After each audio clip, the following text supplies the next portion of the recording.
बिस्मिल्लाह करें। अच्छा जी, शुक्रिया। बिस्मिल्लाहिर्रहमानिर्रहीम। आज आपने देखा कि आला अदालत में 3 मेंबर बेंच के हवाले से सुबह तो बहुत तवील बात हो चुकी है हुकूमती सारी कोalition की। तो फिर मैं एक बात दोहराऊंगी, जो अदालत में हुआ, मैं सुबह की बातें नहीं दोहराऊंगी, जो अदालत में हुआ उस पर भी ज़ाहिर है हम तबसरा तो नहीं करते, लेकिन एक बात तो वाज़ेह है कि 5:30 तक इंतज़ार है कि हुकूमत की जो प्ली है उसको सुना जाएगा कि लार्जर बेंच की बात की जाए ताकि दोहरा मयार ना हो, और जो एक ख़त में को तस्लीम किया जाता है और दूसरे ख़त को नहीं, पार्लिमानी लीडर और पार्टी लीडर में जो तज़ाद है, ये मैं पहले एक बात कह दूं जी, मैं ख़ुद पार्लिमानी लीडर रह चुकी हूँ, बहुत साल अपोजिशन लीडर भी रह चुकी हूँ, इसमें कोई तज़ाद नहीं है। और एक बात, अगर हमें इजाज़त देते तो हम करते। पीपल्स पार्टी का पिटिशन उन्होंने 11 बजे वापस किया है। फ़ारूक नाइक वहाँ खड़े रहे इस कोशिश में कि वो बात कर सकें, लेकिन आप मुझे बताएं, एक वाज़ेह बात नज़र आ रही है कि 63A की बात हो रही है। 63A इस वक्त खामोश है इस बात पर कि पार्लिमानी लीडर और सियासी लीडर, जो पॉलिटिकल लीडर है पूरी जमात का, जिसकी बुनियाद पर वोट होते हैं सेनेट में भी और नेशनल असेंबली में, वो अगर एक डायरेक्शन दे तो तज़ाद की सूरत हाल में तज़ाद नहीं हो सकता। फ़ौक़ियत पॉलिटिकल पार्टी लीडर के इंस्ट्रक्शंस और डायरेक्टिव्स की होगी, क्योंकि पार्लिमानी लीडर वो अपॉइंट करते हैं। जब मैं पार्लिमानी लीडर बनती हूँ तो पार्टी हेड ज़रदारी साहब का ख़त आता है, चेयरमैन बिलावल का 3 पीस का ख़त आता है, उनका डायरेक्शन फ़ौक़ियत रखता है अगर दोनों पार्टीज़ में कोई भी तज़ाद हो। और दूसरी बात, माफ़ कीजिएगा, अगर एक पार्टी में, पार्लिमानी पार्टी और सियासी पार्टी में, और एक पार्टी जिसकी नुमाइंदगी वहाँ हो रही है उसमें फूट पड़ी हो तो वह किस तरह हुकूमत बना सकते हैं, ये भी बात अलग है, ये तो सियासी बात है। लेकिन जब तज़ाद हो तो फ़ौक़ियत और तरजीह पॉलिटिकल पार्टी लीडर को होता है। अपॉइंटमेंट वो करते हैं पार्लिमानी लीडर की, और डायरेक्शंस भी वो इशू करते हैं। उसी बुनियाद पे पिछले फैसले किए गए और लोगों को डिसीट भी किया गया, वो सब आपके सामने है। तो वही हम अदालत का हमेशा एहतराम करते रहें, लेकिन इस तरह जो हमारे साथ खिलवाड़ किया जा रहा है कि हमारे लिए एक इंटरप्रिटेशन है, किसी और के लिए दूसरी, तो ये तो अब आपके सामने है बात। और ये बात भी कहनी थी कि देखिए, पीपल्स पार्टी ने पिटिशन जमा कराई, फ़ारूक नाइक भागे हुए आए, ना उनको सुना गया है ना JUI को मुझे नहीं पता वो उनकी क्या पिटिशन की पोजीशन है, लेकिन वो भी इम्प्लीड होने वाले थे। तो आप सारी पार्टीज़ को सुन तो लीजिए बराए मेहरबानी। इसमें उनके लॉयर सब खड़े होते गए, लेकिन हमारे नाइक साहब खड़े हुए, उनको इजाज़त नहीं दी गई और उनका पिटिशन वापस कर दिया गया। ये कभी ऐसा होता नहीं है, ये इतने बड़े इश्यूज़ ऑफ पब्लिक इम्पोर्टेंस हैं, ये मतलब अदालतें हमेशा इसको एडमिट कर ही देती हैं। और हमें उम्मीद है कि जब इतनी बातें कर दी गई हैं और मुल्क में इस वक्त एक गुमगू की कैफियत है, और इक़्तिसादी बहरान तभी ख़त्म होगा जब सियासी बहरान ख़त्म होगा। और सियासी बहरान कौन क्रिएट कर रहा है? सियासी बहरान PTI क्रिएट कर रहा है, फ़र्द वाहिद के लिए क्रिएट कर रहा है, जो इतने कर्ज़े ले गया है कि हम पाकिस्तान को अपने कदमों पे खड़े करना मुसीबत हो रही है। और हमें 3 महीने की हमसे बात करते हैं जो 4 साल में कर गए हैं। सॉरी, ये मैं बार बार मैं समझती हूँ हमने रिपीट करना चाहिए, और आपके तवज्जुह से कहूँगी कि इस वक्त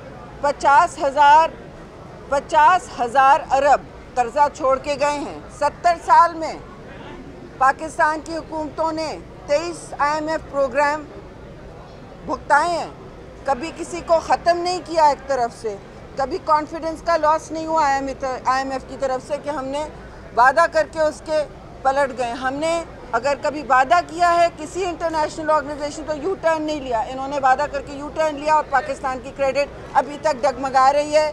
इन्होंने देखिए, हमारी हुकूमतें जब गई हैं 24,000 अरब था, और अब क्या था, जब जिस दिन ये छोड़ के गए हैं 50,000 अरब हो गया है। तो कशकोल तोड़ते तोड़ते इन्होंने लुटिया डुबोई है पाकिस्तान की, और इनको हिम्मत है ये कहने की कि 3 महीने में ये हुआ जो ये 4 साल में कर गए 3 जी। तो अब ये सारी बातें हैं, लेकिन मैं अदालत के हवाले से ही कहूँगी कि अब तो मेरे ख्याल में लार्जर बेंच का और कोई आर्ग्यूमेंट रहा नहीं, सबको सुनना चाहिए था।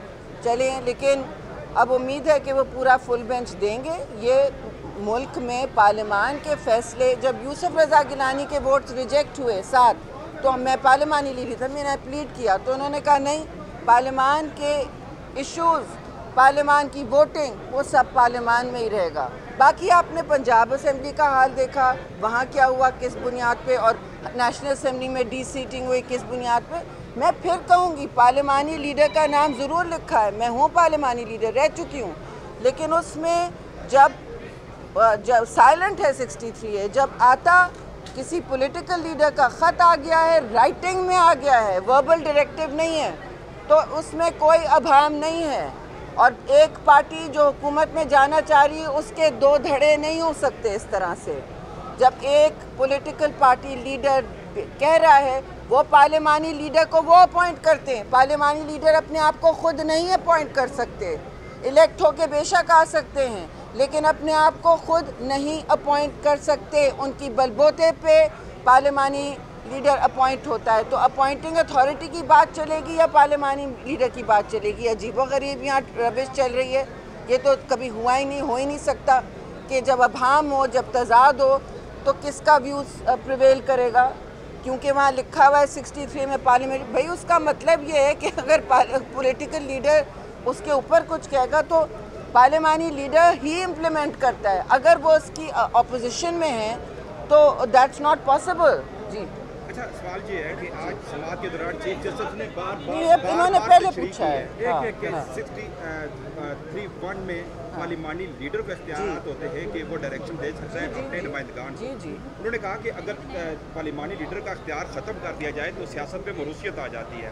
आप दोनों बड़ी सियासी जमातें, मुस्लिम नून और पीपल्स पार्टी, एक तरफ तो जमहूरियत की दावेदार भी है और बार बार इस बात पे इंसिस्ट क्यों कर रही है कि पार्लियामानी लीडर का इख्तियार ख़त्म करके एक लीडर को इख्तियार दिया जाए? सुन लीजिए, अर्ज़ ये है कि पार्लियामानी लीडर ही इम्प्लीमेंट करता है, लेकिन पार्लियामानी लीडर जब मैं हूँ या मैं ऑपोजिशन लीडर भी हूँ, तो मैं जॉइंट ऑपोजिशन, जो अगर सियासी लीडरशिप नहीं है उस हाउस में, तो उनके ऑर्डर्स ही इम्प्लीमेंट होंगे। उनसे चेक किया जाता है वोटिंग क्या होती है, कि किस तरह आज वोटिंग करनी है। कभी कभी वो हमसे भी पूछते हैं, ज़्यादातर वो हमसे पूछते हैं ये फला बिल है, वोटिंग किस तरफ होनी है।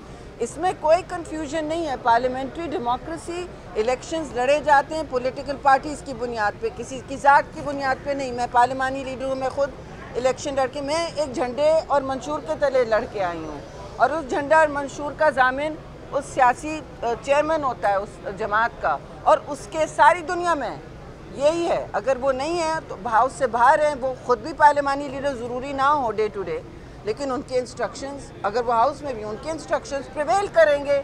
इसमें तो कोई, अगर वो डिस्क्वालीफाई आपको करा सकते हैं तो किसके इंस्ट्रक्शंस प्रिवेल करेंगे? भाई ये भी साफ बात है। हाँ जी,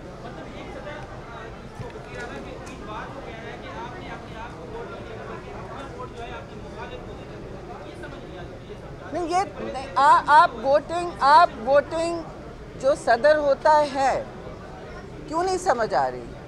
आप जो सदर होता है वो ही वोटिंग बताता है कैसी होनी है, और वो ही अपॉइंट करता है पार्लियामानी लीडर को। वो कोई अंडे से खुद नहीं निकलते हैं, वो अपॉइंट होते हैं। पार्लियामानी लीडर का की अपॉइंटमेंट ख़त पे जाती है। मैं आपको अपने ख़त दिखा दूँ, किसी के भी ख़त, वो पॉलिटिकल लीडर का, पार्टी हेड का ख़त मांगती है पार्लियामेंट। किस लिए ख़त मांगती है? उनकी बुनियाद पर वो रखे जाते हैं उस अंडरस्टैंडिंग पे, और आई कि वो ज़ाहिर है पार्टी की ही बात करेंगे, इन्फोर्स करेंगे। नीचे कोई अगर डामाडोल हो रहा है, कहेंगे नहीं मेरी बात की पाबंदी आपने करनी होगी, नहीं तो शो कॉज होगा। मैं पार्लियामेंट, इसका मतलब ये है कि पार्लियामानी लीडर वहाँ विप अपना चला सके। इसका ये मतलब नहीं है कि आप पार्टी लीडर जो आपको अपॉइंट करते हैं, जो मेंबरान को डिस्क्वालीफाई करा सकते हैं, उनके खिलाफ आप जाएं धड़ा बना के। ये नहीं, ये वाजे मैं कर रही हूँ और ये हमें बात नहीं करने दी गई। वहाँ पीपल्स पार्टी का पिटिशन ले लिया गया वापस, ये बात ठीक है।